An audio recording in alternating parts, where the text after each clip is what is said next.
Hey everyone, this is Joe. I am the Digital Astronomer. Thank you for tuning back into my channel today. If this is the first time that you've come by to visit, thank you. Tonight I'm going to show you the second part of my Veil Nebula Mosaic.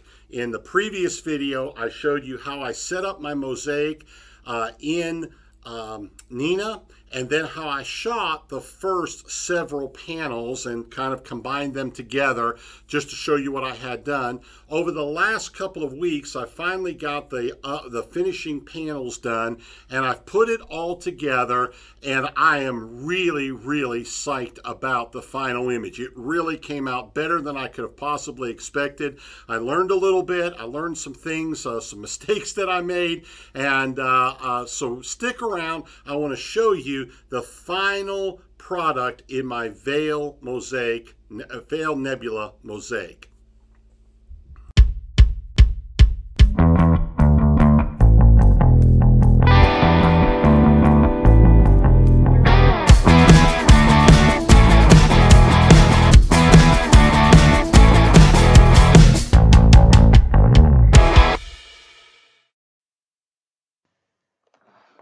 Okay, before we take a look at each of the individual panels and the final product, how I put it all together as a mosaic, I do want to remind you that I set this whole sequence up, this whole mosaic, using Nina. And if you need help doing that, go back to the first episode of this two-part series, and I show you how to do that. It's really simple with Nina. You can see I set up a 6-panel mosaic here, and on the first night I shot panel 1 and 2. On the second night I shot panels 4 and 5 and a few frames on panel 6.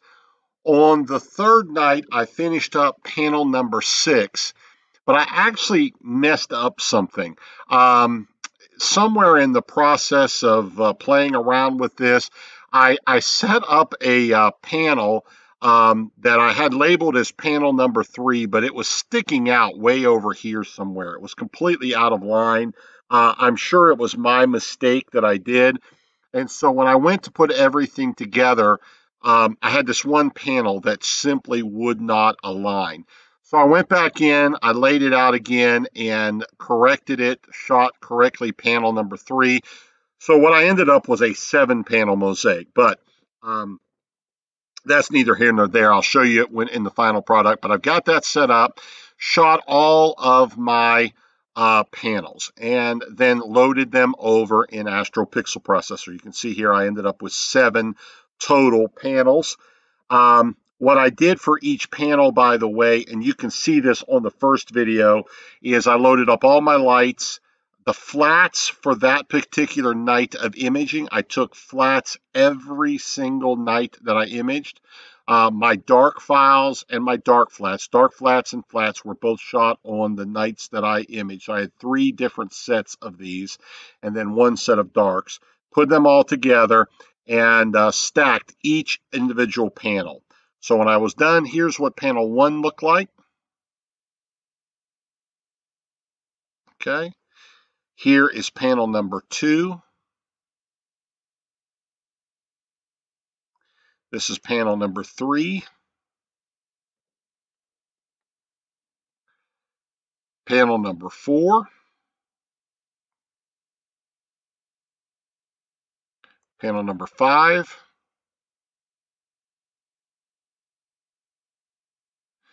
And panel number 6. This is that errant panel that I told you about a couple of moments ago. This is the one that is actually sticking out way out over here. Didn't overlap any of the previous ones, so I ended up going back in and fixing it. And then, of course, this is panel, the final panel, which turned out to be number 7. Okay, right here. Now, a couple things I want to mention about these panels. When I stacked them, I didn't do anything real fancy on them. When I went over to integration on the individual panels, I simply stacked each one with a little bit of a local normalization correction right here. I used first degree and 3 iterations, and I put a little bit of enable NBB. That was on these individual panels. I did not crop them. Some tutorials will tell you to crop them. I'll show you the worst culprit on mine was right here. This is panel number 1. You can see I've got a lot of stacking artifact around this. I didn't crop it. Now you can if you want. If you have problems with really prominent seams on your final mosaic, it could be that this is what's causing the problem. On mine, it didn't create a problem, so I didn't worry about it, okay? But some tutorials will tell you to come in here and crop out the edges of this frame, and that may help reduce any um,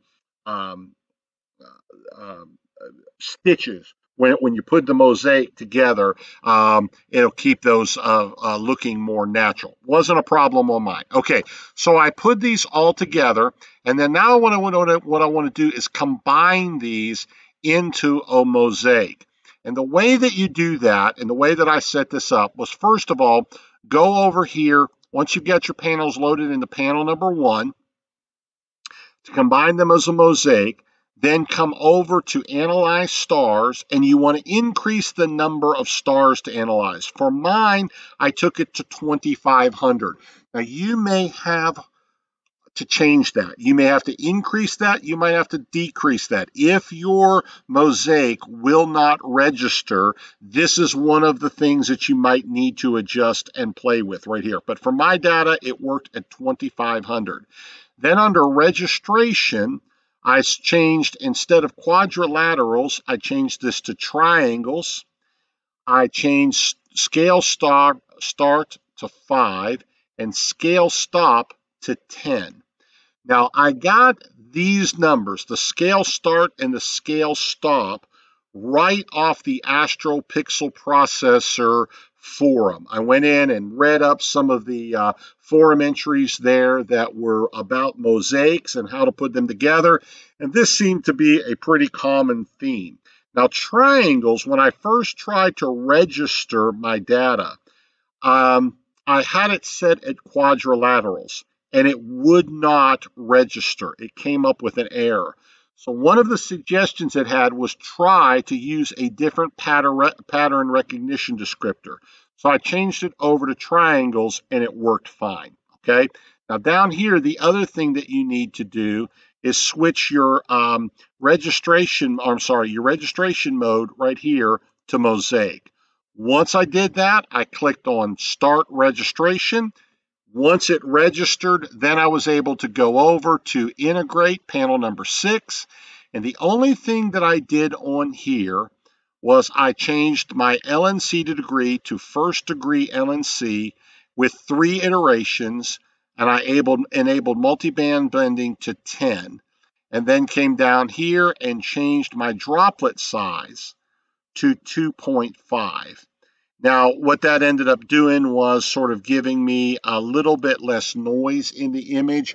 And by the way I found this droplet size to work with my data was simply to play around with it. I did an experiment on the panels, and I stacked them with different droplet size settings. I did a 1, a 1.5, a 2.0, 2.5, 3.0. I just played around with it, and I found that 2.5 seemed to me to be the best setting. It gave me the most amount of detail, the least amount of noise, and it seemed to work. You can experiment with that. You can just leave it at 1 if you want to, but I played around with it. I found this gives me a little bit nicer result.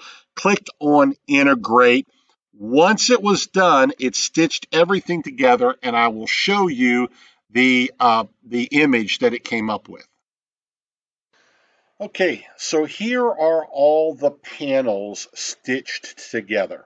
You'll notice a couple things here. On one night, I didn't have the manual rotation set up on Nina. If you go over here to Nina, you can set up a manual rotator. Under your equipment, if you go to rotator, and you can set up manual rotator, you have to turn it on though.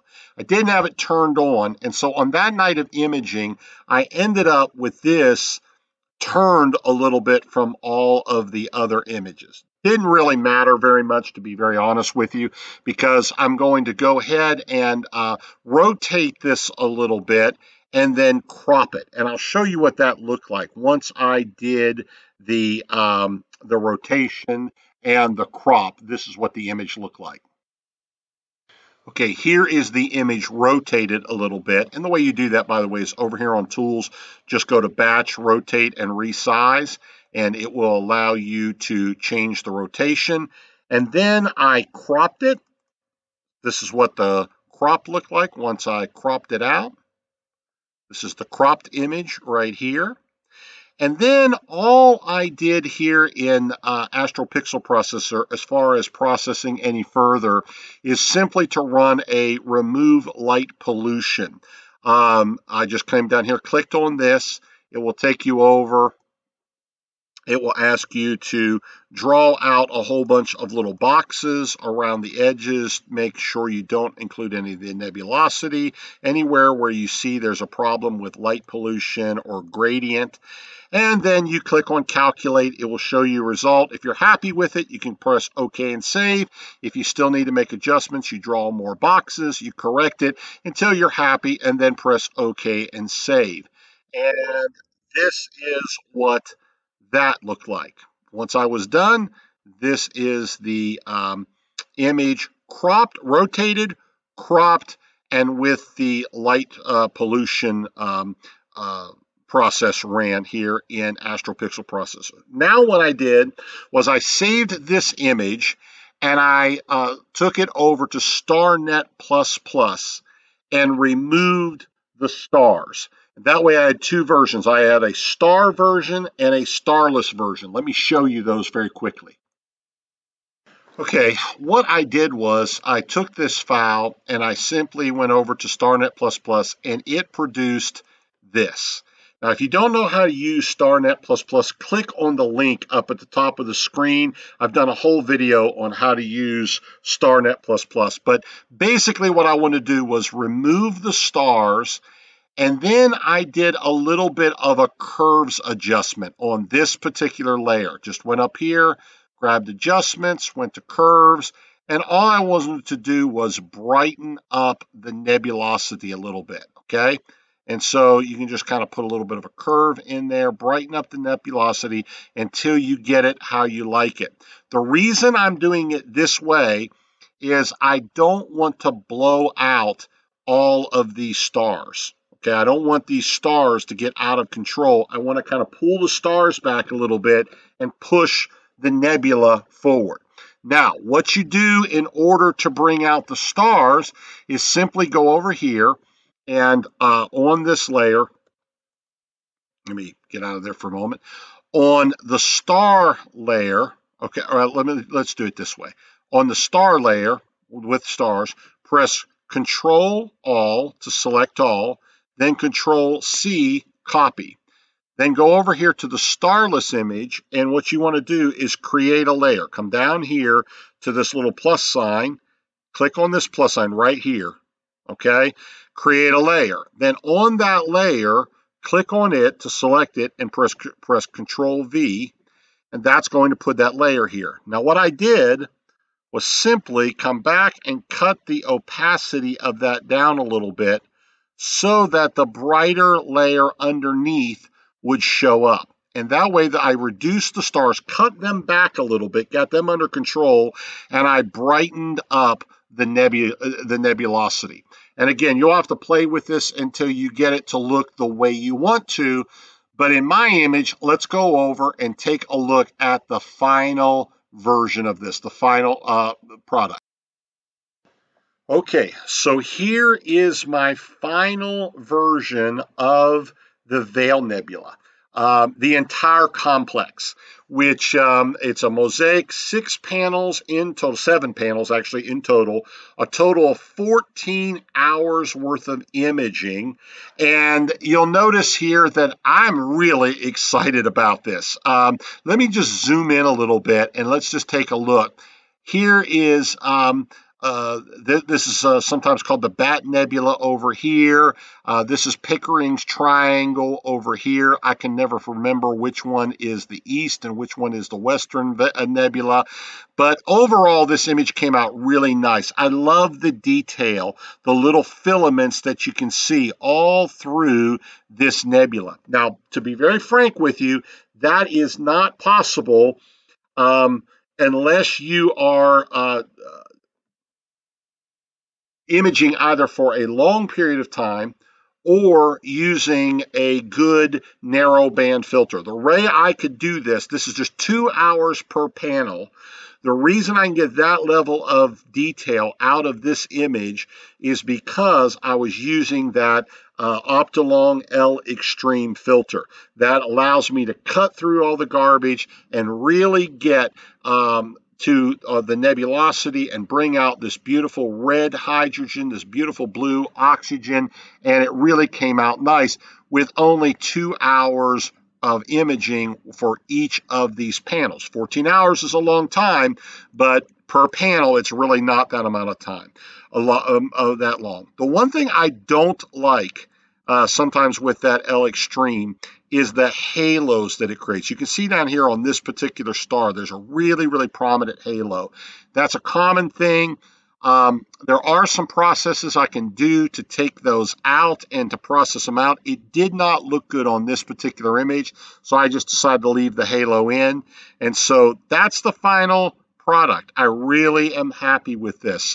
It took me 3 nights, total of 14 hours of actual imaging time on the 6 panels that are included here. That's actually only 12 hours, but I had 2 for that errant mess that was over here. But overall, I'm really happy with it. It came out pretty nice. I hope you enjoyed it. I hope you learned something. If you've got pictures of the Veil Nebula, please post them up in the comment section. Put them on my Facebook page, Digital Astronomer. I would love to see them. And but I'm really, really happy with this image. All right. Well, until next time, thanks for tuning in, and I'll see you again next week.